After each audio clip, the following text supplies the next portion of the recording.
నమస్తే. Welcome to hit TV. ఈరోజు మనతో ప్రముఖ ఆస్ట్రాలజిస్ట్ అలాగే లైఫ్ కోచ్ ఆర్‌బి సుధా గారున్నారు. అసలు జూన్ నెలలో ఏ ఏ రాశుల వారికి ఎలా ఉండబోతుందో వారిని అడిగి తెలుసుకుందాం. నమస్తే మేడం. నమస్కారం అమ్మా. మేడం ఇప్పుడు జూన్ నెలలో ఏ ఏ రాశుల వారికి ఎలా ఉండబోతుందంటారు?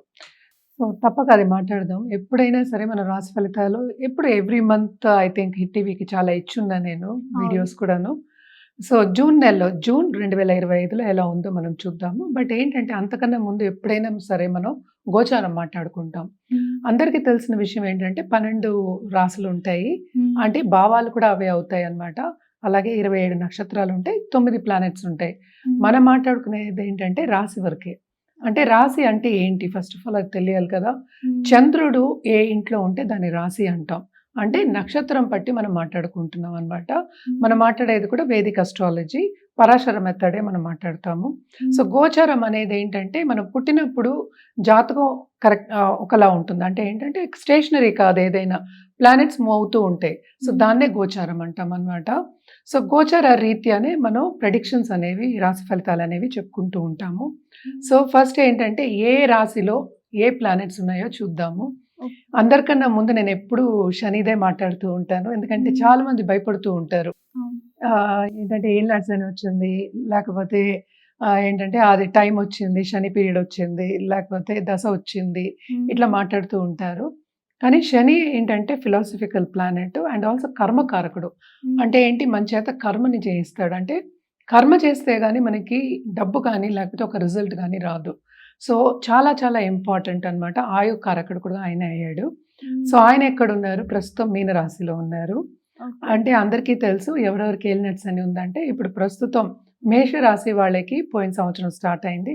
పోయిన సంవత్సరం కాదు, ఈ సంవత్సరమే యాక్చువల్‌గాను. మార్చి నుంచి స్టార్ట్ అయింది. అలాగే ఏంటంటే కుంభరాశి వాళ్ళకేమో లాస్ట్ ఘట్టం. రెండో ఘట్టం ఏంటంటే మనకి మీన రాశి వాళ్ళకి ఏలినాటి శని ఉందన్నమాట. అలాగే మనం చూసాము అంటే రాహు ఏమో కుంభానికి మూవ్ అయ్యారు మే ఎండ్‌లో, అంటే మే 3rd వీక్ అనుకుందాము, మూవ్ అయ్యారు. అలాగే కేతు సింహానికి మూవ్ అయ్యారన్నమాట. అలాగే మోస్ట్ ఇంపార్టెంట్ గ్రహం జూపిటర్, అంటే గురు గ్రహం. గురు ఏమో ప్రస్తుతం మిథునంలో ఉన్నారు, తెలుసు లాస్ట్ మంతే మూవ్ అయ్యారు. అలాగే మనం మాట్లాడుకోవాలి అంటే ఇంకా మిగతా చిన్న చిన్న ప్లానెట్స్ అంటే ఏంటంటే మనకి 30 రోజులకి 45 రోజులకి మారుతూ ఉంటాయి. చంద్రుడు అయితే 2 రోజులకు ఒకసారి మారుతూ ఉంటారన్నమాట. 2.5 అనుకోవచ్చు కూడాను. ప్రస్తుతం ఏంటంటే శుక్రుడేమో మనకి మేషంలో ఉన్నారు. ఆయన ఏంటంటే జూన్ 29th వృషభానికి వెళ్తున్నారు. ఓకే. మార్స్ డెబిలిటేషన్ పొజిషన్‌లో ఉన్నారు. అంటే కుజుడు డెబిలిటేషన్‌లో ఉన్నారు. అంటే కర్కాటకంలో ఉన్నారు. డెబిలిటేషన్ అంటే నీచ స్థితి.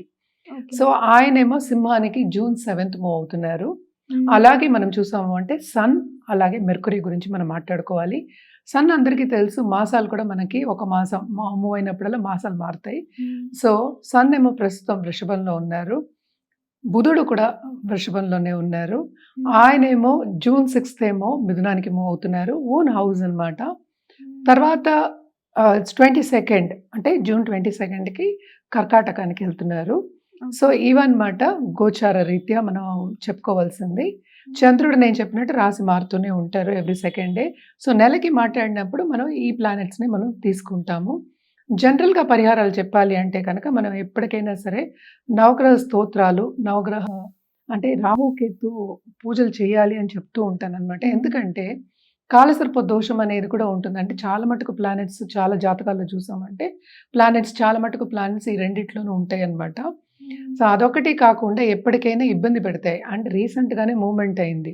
అందుకని మళ్ళీ మనం నవగ్రహ స్తోత్రాలు గానీ, నవగ్రహ స్తోత్రం చదువుకోవడం గానీ, వినడం గానీ, లేకపోతే హోమాలు చేయడం గానీ, పూజల్లో పాల్గొనడం గానీ, లేకపోతే రాహుకేతు పూజలు చేయడం గానీ ఎప్పుడు చెప్పుకుంటూ ఉంటాం అన్నమాట.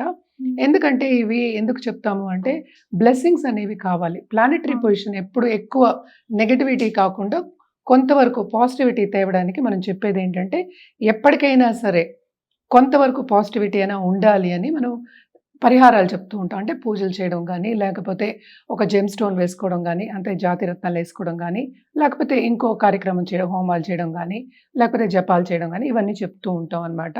ఇప్పుడు మనం ఈ గోచారం మాట్లాడుకున్నాం కనుక జూన్ నెలలో ఏ రాశి వారికి ఎలా ఉందో చూద్దాం. తదుపరి కుంభరాశి వారికి ఎలా ఉండబోతుందో అడిగి తెలుసుకుందాం. మేడం కుంభరాశి వారికి ఎలా ఉండబోతుంది అంటారు? కుంభరాశి వాళ్ళు కొంతవరకు అదృష్టవంతులు అని చెప్పాలి. ఎందుకంటే జూపిటర్ దృష్టి అనేది కనిపిస్తోంది. కానీ రాహు కూడా ఈ ఈ రాశికి దిగి ఉన్నారనమాట. ఇప్పుడు రాశిలోనే ఉన్నారు. సో తప్పక ఏంటంటే హెల్త్ విషయం మీద కొంచెం ధ్యాస పెట్టాలి. అంటే సెల్ఫ్ హెల్త్ ఫస్ట్.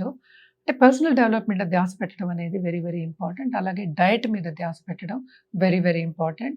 ఎందుకంటే సెవెంత్ తర్వాత మార్స్ కూడా దిగుతున్నారు. అంటే ఏంటి, మన సెవెంత్ దృష్టి అనేది ఉంటుంది. అంటే సింహానికి దిగుతున్నారు. మార్స్, కేతు అనే ఒక కాంబినేషన్ అనేది సెవెంత్‌లో జరుగుతోంది. సో తప్పక ఈ రాశి వాళ్ళ పార్ట్నర్స్‌కి గానీ, లేకపోతే జీవిత భాగస్వామి అంటాం కదా! లైఫ్ పార్ట్నర్ గానీ, బిజినెస్ పార్ట్నర్స్ గానీ కొన్ని ఇష్యూస్ అనేవి వస్తాయి. తప్పక బిజినెస్ పార్ట్నర్స్‌తో అయితే ఇష్యూ వస్తుంది. ఒకళ్ళు వాకౌట్ అయ్యే ఛాన్సెస్ కూడా ఎక్కువ కనిపిస్తున్నాయన్నమాట.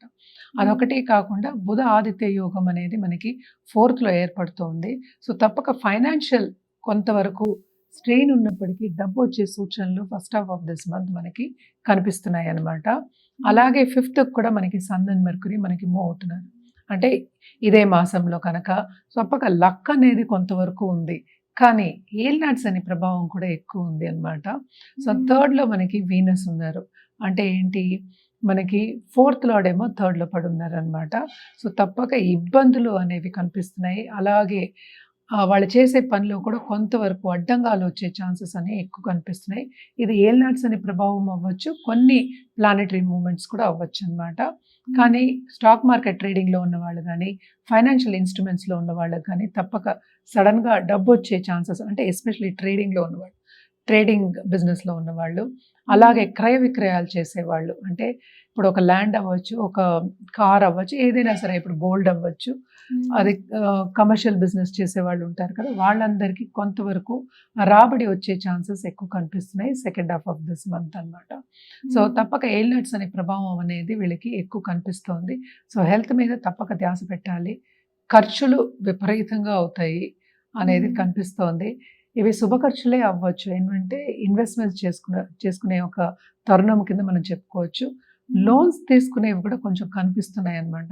సో తప్పక ఇన్వెస్ట్‌మెంట్ అంటే లాంగ్ టర్మ్ ఫ్యూచర్ గానీ, లాంగ్ టర్మ్ ఇన్వెస్ట్‌మెంట్ చేసే వాళ్ళందరికీ ఇది ఒక మంచి మంత్ కింద ఈ రాశి వాళ్ళకి చెప్పుకోవచ్చనమాట. అండ్ ఆల్సో ఈ రాశిలో ఉన్నవాళ్ళు దాంపత్య జీవితంలో కూడా కొంతవరకు అనుకూల పరిస్థితి అనేది నెలకొంటుంది. ఎందుకంటే జూపిటర్ దృష్టి ఉంది. పిల్లలు కూడా కొంతవరకు చెప్పిన మాట వినే ఒక స్థాయి వస్తుంది. అంటే వాళ్ళు అనుకున్న స్థాయికొచ్చే ఛాన్సెస్ ఎక్కువున్నాయి. అండ్ పిల్లల్ని కూడా సెటిల్ చేసే ఒక ఛాన్సెస్ అనేవి కనిపిస్తోందనమాట ఈ మంత్‌లో. అంటే వాళ్ళ మీద ఖర్చు పెట్టాలి. ఇంకా సెటిల్ చేయడం అంటే ఏంటి, ఎక్కువ ఖర్చులు వాళ్ళ మీద అవుతాయి అని. సో తప్పక ఇవన్నీ బావుంటాయి. వీళ్ళు మాత్రం పరిహారాల విషయానికొస్తే కనుక తప్పక రాహు, కేతు పూజలు చేసుకోవడం మంచిది. అలాగే నక్షత్ర పూజలు చేసుకోవచ్చు. అండ్ ఆల్సో ఏంటంటే శనివారం తప్పక గోవుకి ఆహారం పెట్టడం గానీ, లేకపోతే అన్నదానం చేయడం గానీ చాలా మంచిదనమాట. ఎందుకంటే శనికి పులుపు అంటే చాలా ఇష్టము. సో పులిహోర గానీ, లెమన్ రైస్ కానీ, మనం వృద్ధాశ్రమంకెళ్ళి లేకపోతే అనాథాశ్రమంకెళ్ళి మనం అన్నదానం చేయడం అనేది చాలా మంచిది. ధన్యవాదాలు మేడం. చూసారు కదా ఈ రాశి వారికి ఎంత చక్కగా వివరించారో.